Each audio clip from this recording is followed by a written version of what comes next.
నమస్కారం ETV news కు స్వాగతం ముఖ్యాంశాలు ప్రత్యేక హోదాతో సమానంగా నవ్యాంధ్రకు ఆర్థిక సాయం కేంద్ర ఆర్థిక మంత్రి అరుణ్ జైట్లీ ప్రకటన విదేశీ రుణ సహకారంతో ఆదుకుంటామని వివరణ కేంద్ర నిధులతోనే పోలవరం సాగునీటి ప్రాజెక్టు లోటును దశల వారీగా పూడుస్తామన్న జైట్లీ రైల్వే జోన్ అంశాన్ని సురేష్ ప్రభు చెబుతారని వెల్లడి నిర్దిష్ట కాలపరిమితిలోపు హామీల అమలుకు చంద్రబాబు డిమాండ్ ఇప్పటికీ హోదానే కావాలని స్పష్టీకరణ చేయాల్సింది చాలా ఉందని వెల్లడి ఎట్టకేలకు సిద్దమైన కల్వకుర్తి ఎత్తిపోతల పథకం నేడు ప్రారంభించనున్న మంత్రి హరీష్ రావు 2-3 లిఫ్ట్ల ద్వారా నీటి విడుదల కొత్త జిల్లాల్లో తాత్కాలిక కార్యాలయం కోసం అన్వేషణ పలు భవంతులను గుర్తించిన అధికారులు అనుమతి కోసం తెలంగాణ సర్కారుకు నివేదన జీఎస్ఎల్వీ ప్రయోగానికి సిద్దమైన ఇస్రో సాయంత్రం నింగిలోకి దూసుకెళ్లనున్న ఇన్సాట్ 3DR 10 ఏళ్లు సేవలందించనున్న వాతావరణ ఉపగ్రహం రాజధాని దూరంతో శతాబ్ది ప్రయాణికులపై పెనుభారం డిమాండ్ను బట్టి పెరగనున్న ఛార్జీలు రేపటి నుంచి కొత్త విధానం అమల్లోకి తేనున్న రైల్వే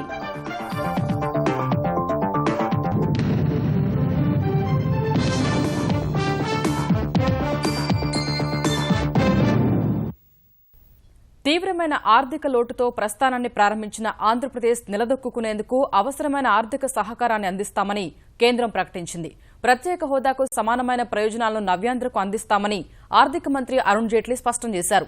కేంద్ర మంత్రులు వెంకయ్యనాయుడు, సుజనా చౌదరి, రాష్ట ప్రభుత్వ పెద్దలతో రాత్రి వరకు సుదీర్ఘ సంప్రదింపులు జరిపిన జైట్లీ ఈ మేరకు స్పష్టతనిచ్చారు. రెవెన్యూ లోటు దశల వారీగా పూడుస్తామని, పోలవరానికి కేంద్రమే నిధులు అందిస్తుందని తెలిపారు.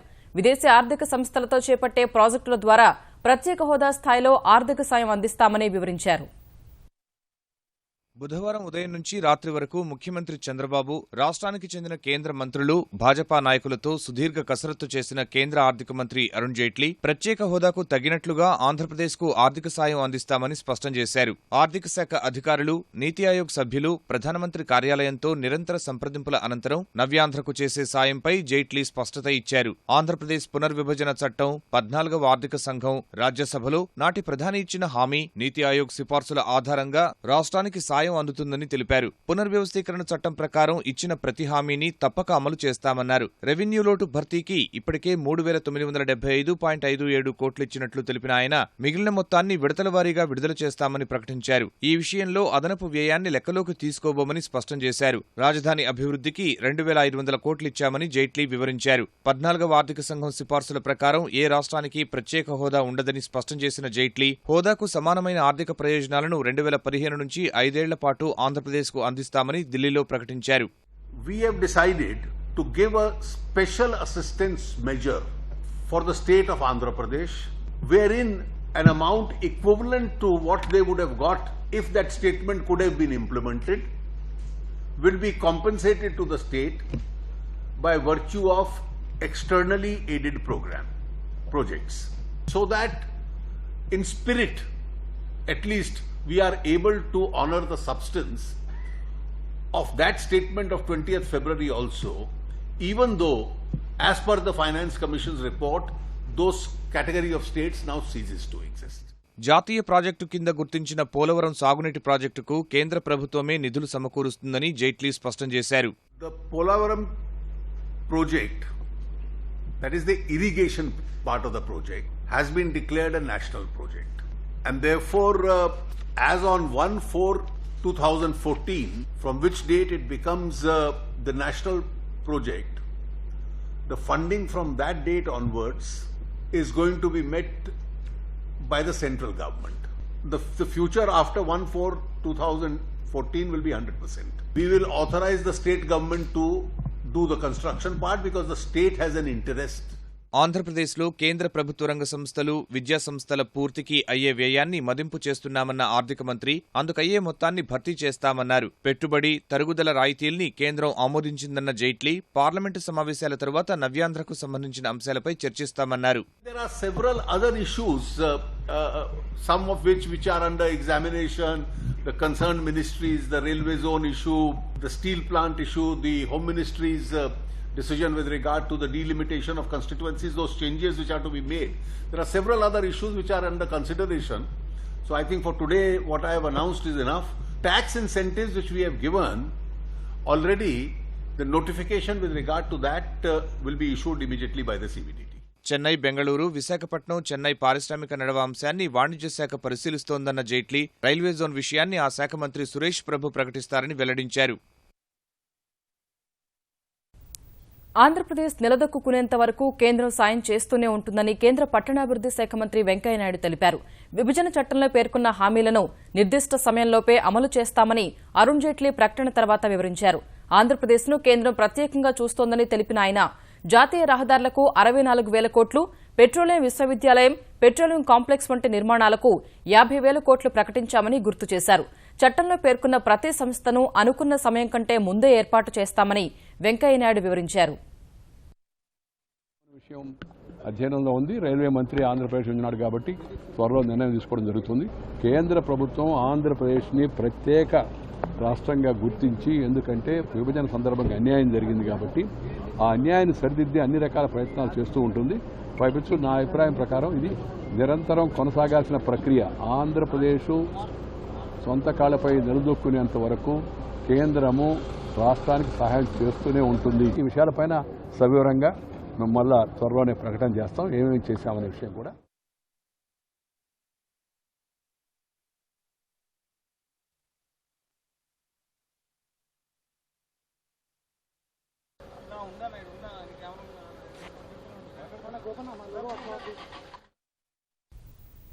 దసరా నుంచే కొత్త జిల్లాల నుంచి పాలన సాగాలన్న ముఖ్యమంత్రి కేసీఆర్ ఆదేశాలకు అనుగుణంగా క్షేత్రస్థాయిలో అధికార యంత్రాంగం ఏర్పాట్లు చేస్తోంది.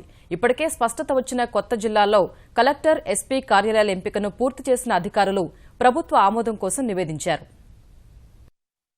తెలంగాణ నూతన జిల్లాల ప్రారంభానికి అవసరమైన తాత్కాలిక కార్యాలయాల కోసం యుద్ధ ప్రాతిపాదికన సన్నాహాలు జరుగుతున్నాయి. ఈ నెలాఖరు నాటికి కలెక్టరేట్లు సిద్ధం చేయాలన్న ప్రభుత్వ ఆదేశాలతో అధికారులు పలు భవనాలను పరిశీలించారు. ఒక్కో జిల్లా కలెక్టరేట్ కోసం 2 భవనాలను ఎంపిక చేశారు. జిల్లా పోలీస్ సూపరింటెండెంట్ల కార్యాలయాల గుర్తింపుపైన కసరత్తు సాగుతోంది. ఒక్కో తాత్కాలిక కలెక్టరేట్ ఏర్పాటుకు 20,000 చదరపు అడుగుల నుంచి 30,000 చదరపు అడుగుల వరకు విస్తీర్ణం అవసరమని తెలంగాణ రహదారులు, భవనాల శాఖ రూపొందించిన ప్రాథమిక అంచనాలు స్పష్టం చేస్తున్నాయి. ఎస్పీ కార్యాలయాలకు 15,000 నుంచి 20,000 చదరపు అడుగుల విస్తీర్ణం ఉండాలని పేర్కొన్నారు. కలెక్టరేట్ల సముదాయంలో అన్ని ప్రభుత్వ కార్యాలయాలు ఒకే చోట ఉండాలనే ఆదేశాల నేపథ్యంలో ప్రస్తుతం ఖాళీగా ఉన్న విద్యాసంస్థల భవనాలు, వసతి గృహాలను కార్యాలయాల ఏర్పాటు కోసం అనువుగా ఉన్నట్లు గుర్తించారు. నల్గొండ జిల్లాలో భువనగిరి కేంద్రంగా యాదాద్రి జిల్లా కోసం పగిడిపల్లిలోని పాఠశాల భవనాన్ని గుర్తించారు. ఎస్పీ కార్యాలయం కోసం బీఎడ్ కళాశాల భవనాన్ని పరిశీలించారు. సూర్యాపేట జిల్లా కలెక్టరేట్ కోసం దురాజ్పల్లిలోని ఇంజనీరింగ్ కళాశాల భవనాన్ని ఖరారు చేశారు. హైదరాబాద్ రేంజ్ డీఐజీ అకున్ సబ్రవాల్ భవనాలు పరిశీలించారు. వరంగల్ పరిధిలో ప్రతిపాదిత మహబూబాబాద్ జిల్లా కలెక్టరేట్ కోసం గిరిజన యువజన శిక్షణా కేంద్రాన్ని, భూపాలపల్లి కలెక్టరేట్కు మంజూర్నగర్లోని అతిథి గృహాన్ని ఎంపిక చేశారు. నిజామాబాద్ జిల్లా పరిధిలో ప్రతిపాదిత కామారెడ్డి జిల్లా కలెక్టరేట్ కోసం మైనార్టీ గురుకుల పాఠశాల సముదాయాన్ని గుర్తించారు. ఆదిలాబాద్లోని మంచిర్యాల జిల్లా కలెక్టరేట్ను ఎస్సీ బాలికల సమీకృత వసతి భవనంలో, నిర్మల్ జిల్లా కలెక్టరేట్ను ఆర్టీఓ కార్యాలయంలో ఏర్పాటు చేయాలని ప్రాథమికంగా నిర్ణయించారు. కరీంనగర్లోని పెద్దపల్లి జిల్లాలో ప్రభుత్వ కార్యాలయాల కోసం ఐటీఐ కళాశాల ఆవరణలోని భవనాలను పరిశీలించారు. ఆంధ్రప్రదేశ్కు సాయంపై ఆర్థిక మంత్రి అరుణ్ జైట్లీ ప్రకటన పట్ల పారిశ్రామిక వర్గాలు అసంతృప్తి వ్యక్తం చేశాయి. జైట్లీ ప్రకటన ఆశించినట్లు ఏమీ లేదని ఆంధ్రప్రదేశ్ ఛాంబర్ ఆఫ్ కామర్స్ అధ్యక్షుడు ముత్తవరపు మురళీకృష్ణ వ్యాఖ్యానించారు. రాజధాని అమరావతి సహా విజయవాడ విమానాశ్రయ అభివృద్ది, పారిశ్రామిక పురోగతికి అనుకున్నంత నిధులు కేటాయించలేదని అభిప్రాయపడ్డారు. జైట్లీ ప్రకటనలో కొత్తదనం ఏమీ కనిపించలేదని మురళీకృష్ణ అన్నారు. ఎక్స్పెక్టేషన్ తగ్గట్టుగా నేను రీచ్ అవ్వలేదని నేను అనుకుంటున్నాను. యాక్చువల్గా అంటే నెగిటివ్గా నేను అంటలేదు, కానీ జనరల్గా ఇవాళ చాలా ఎక్స్పెక్ట్ చేశాను యాక్చువల్గా. ఎందుకంటే ఇవాళ క్యాపిటల్ మనం కొత్తగా అమరావతి క్యాపిటల్ కన్స్ట్రక్ట్ చేస్తున్నాం. యాక్చువల్గా క్యాపిటల్ డిఫరెంట్గా కొంత ఫండ్ ఒకటి ఎలకేట్ చేస్తున్నాను. అట్లాగే మరి ఇవాళ ఏపీ స్టేట్కి విజయవాడ ఎయిర్పోర్ట్ చాలా ఇంపార్టెంట్ ఎయిర్పోర్ట్ యాక్చువల్గా. దాన్ని కూడా నేను ఫండింగ్ చేస్తే కనుక ఇంటర్నేషనల్ ఎయిర్పోర్ట్ అవడానికి, త్వరితగతిన అవడానికి కూడా అవకాశం ఎక్స్పోర్ట్ చేశాను యాక్చువల్గా. అట్లాగే మరి పర్టికులర్గా ట్రేడ్ అండ్ ఇండస్ట్రీ పరంగా చూస్తే ఏంటంటే వాళ్ళు ఇచ్చిన స్టేట్మెంట్ కొంచెం నాకు వేగ్గా అనిపించింది. ఓకే, సిబిటితో కన్సల్ట్ చేసి యాక్సిలరేటెడ్ డిప్రిసియేషన్ ఒకటి, ఇన్వెస్ట్మెంట్ అలౌన్స్ అన్నారు, కానీ క్లియర్ గా డీటెయిలింగ్ అనేది కనపడలేదు.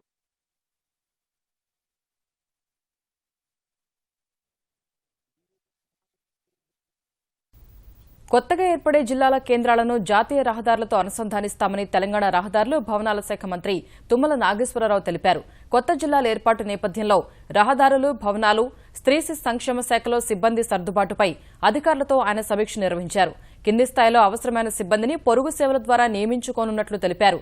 కొత్త జిల్లాల్లో శాసనసభ్యుల క్యాంపు కార్యాలయాల నిర్మాణానికి టెండర్లు ఆహ్వానించినట్లు తెలిపిన మంత్రి తుమ్మల జాతీయ రహదారుల అనుసంధానంతో అభివృద్ది పుంజుకుంటుందని ఆశాభావం వ్యక్తం చేశారు.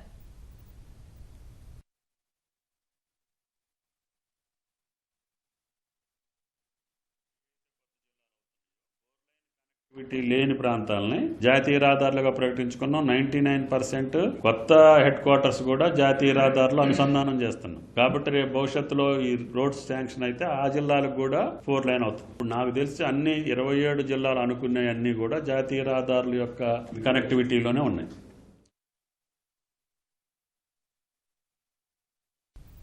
తూర్పు ఆగ్నేయాసియా దేశాలతో మైత్రి బలోపేతమే లక్ష్యంగా ప్రధాని నరేంద్ర మోదీ నేడు 2 కీలక సమావేశాల్లో పాల్గొంటారు.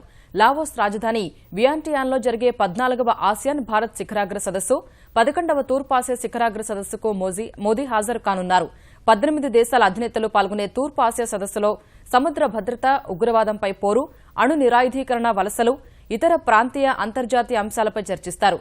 దక్షిణ చైనా సముద్రం వ్యవహారంలో చైనా దూకుడు ప్రదర్శిస్తున్న నేపథ్యంలో తూర్పాసియా శిఖరాగ్ర సదస్సుకు ప్రాధాన్యం ఏర్పడింది. 10 దేశాల అధినేతలు హాజరయ్యే ఆసియాన్ భారత్ సదస్సులో పాల్గొననున్న మోదీ ఆగ్నేయాసియా దేశాలతో వాణిజ్యం పెంపు సహా ఇతర అంశాలపై చర్చిస్తారు. లావోస్ పర్యటన సందర్భంగా వేర్వేరు దేశాల అధినేతలతో విడిగా భేటీ కానున్న ప్రధాని ద్వైపాక్షిక బంధం బలోపేతానికి కృషి చేయనున్నారు. ఇప్పటికే వియాంటియాన్లో జపాన్ ప్రధాని షింజో అబేతో మోదీ ద్వైపాక్షిక చర్చలు జరిపారు. రాత్రి లావోస్ ప్రధాని తొంగ్లోన్ సిసౌలిత్ ఇచ్చిన విందుకు హాజరయ్యారు.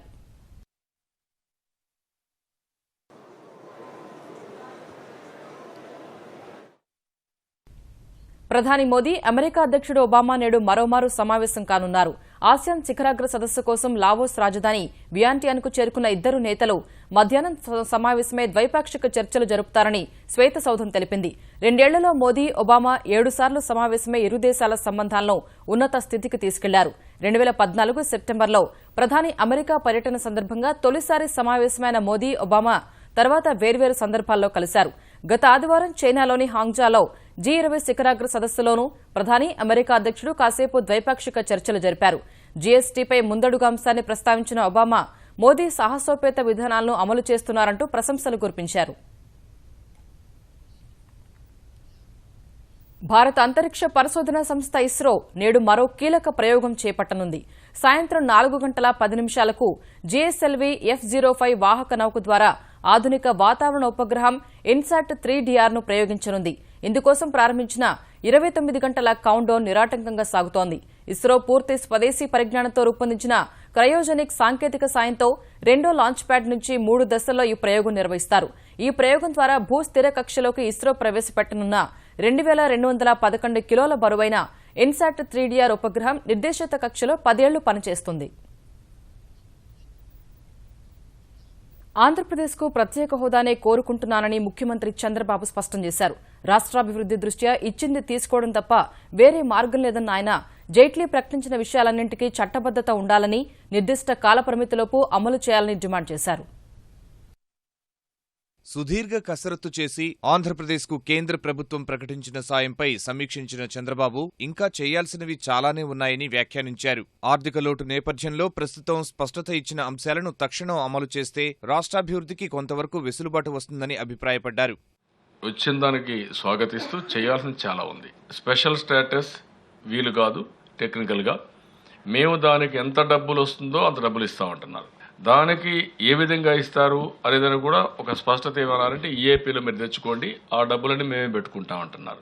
పోలవరం ప్రాజెక్టుకి ఇంతవరకు డబ్బులు లేకుండా ఉండేదాన్ని ఇమ్మీడియట్గా మేము డబ్బులు ఇస్తాం, 100% ఇస్తామంటున్నారు. ఆ ఫ్లో రెగ్యులర్ ఫ్లో ఎస్టాబ్లిష్ చేస్తే వర్క్ స్పీడప్ చేస్తాం, అది కూడా కంప్లీట్ అవుతుంది. డెఫిసిట్ ఫైనాన్స్ 3 years ఇస్తామంటున్నారు, వీళ్ళని తొందరలో ఏమంటున్నారు. మీరు ఏ విధంగా ఇస్తారో చట్టపరంగా పెట్టండి. దీనికి ఒక టైం బౌండ్ ప్రోగ్రామ్ ఇచ్చి you complete all these things. Polavaram project నిర్మాణానికి రాష్ట్ర వాటాగా ఖర్చు పెట్టిన నిధులు తిరిగి ఇవ్వాలని కోరిన ఆయన ఇప్పటికీ ప్రత్యేక హోదానే కోరుతున్నారని స్పష్టం చేశారు. నేను ఆ రోజు ఈ రోజు ఒకటే కోరుతున్నాను, ప్రత్యేక హోదా ఇస్తే చాలా సంతోషం. ఆనాటి ప్రధానమంత్రి చెప్పింది ఏంటి, ఆ తర్వాత ఈ రోజు మీరు ప్రత్యేక హోదా ఇవ్వలేనప్పుడు ఏమొస్తుంది, ఎంత బెనిఫిట్ వస్తుంది, అది ఎప్పటి లోపల ఇస్తారు, ఏ విధంగా ఇస్తారు, అది కూడా వాళ్ళు చెప్పింది స్పెల్ అవుట్ చేసింది.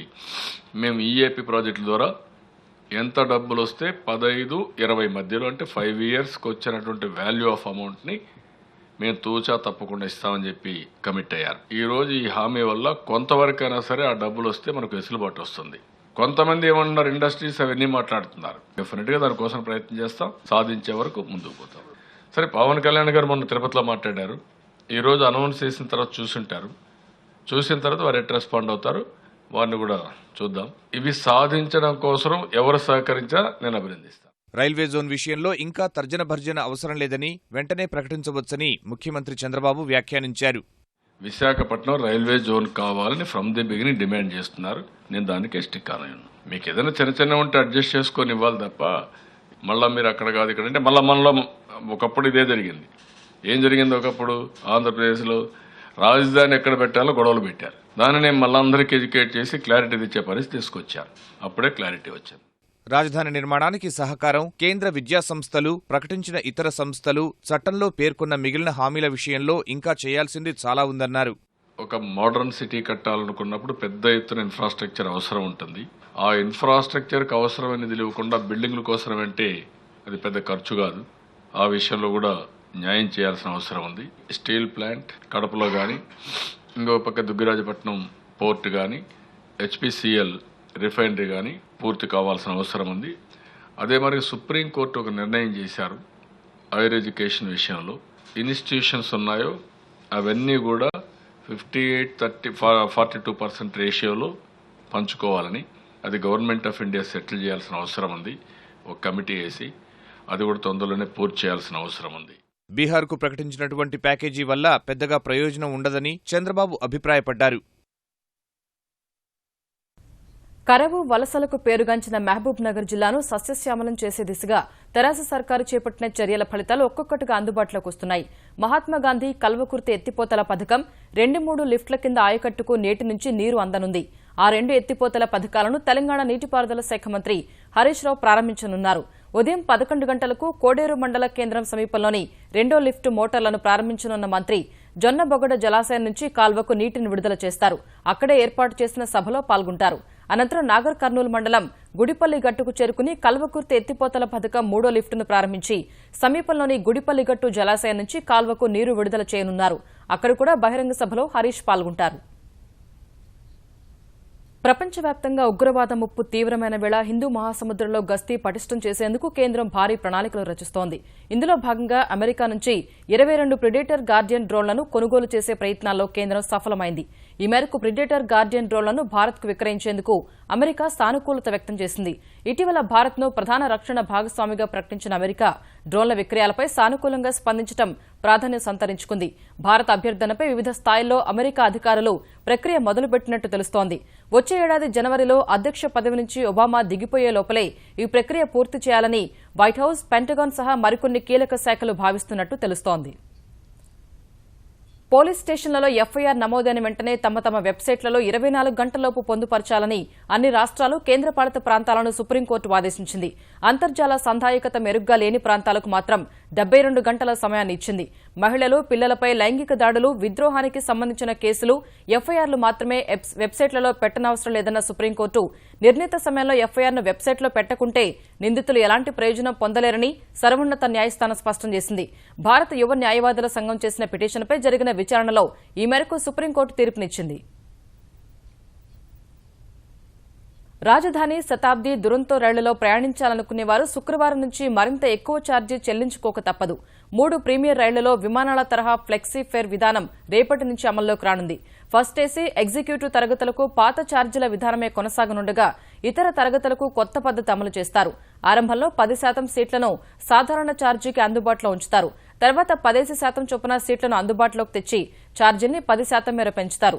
అలా డిమాండ్కు తగినట్లుగా రాజధాని, శతాబ్ది, దురంతో రైళ్ల టికెట్ ఛార్జీ సెకండ్ ఏసీ, చైర్ కార్కు గరిష్టంగా 50%, థర్డ్ ఏసీకి 40% పెరగనుంది. ఈ విధానం అమల్లోకి వచ్చినా reservation charge, super fast charge, catering charge, సేవా రుసుం యథాతథంగా ఉంటాయి. దేశంలో మొత్తం 42 రాజధాని, 46 శతాబ్ది, 54 దురంతో రైళ్లున్నాయి. కొత్త ఛార్జీల విధానం అమలుతో భారతీయ రైల్వేలు ఈ ఆర్థిక సంవత్సరంలో అదనంగా 500 కోట్ల రూపాయల ఆదాయం సమకూరుతుందని అంచనా. ఈటీవీ న్యూస్ సమాప్తం. నమస్కారం.